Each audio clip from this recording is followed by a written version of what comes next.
Bilang isang mga vlogger, syempre, nice nating i-promote tong pagkain na to. Pero syempre, kailangan natin munang makalibre ng baka baka pwede kami makalibre ng pagkain para i-promote namin tong... Kasi nakita namin medyo konti yung mga customer nyo, pero patadamihin namin, ha?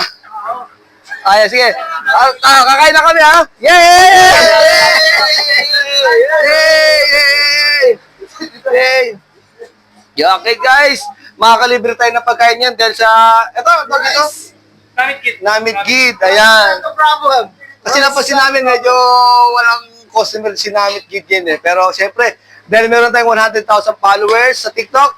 And then, Facebook, meron tayong 100,000 followers. Ayan. Dahil dyan, ililibre kami ng Namit Kit. Shoutout. Yan yung kari namin. Vlogger tayo. Pwede yung ganit. Ay, dito lang yan sa may... Anong barangay tas? Anong sa Barangay Poblasyon. Okay, sa Barangay Poblasyon 2, dito lamang yan. Kung gusto niyo makakain ng mga authentic chicken, para kayo Mang Inasal. Ayan, nakikita niyo sa Mang Inasal, ayan, Ayan, same price lang.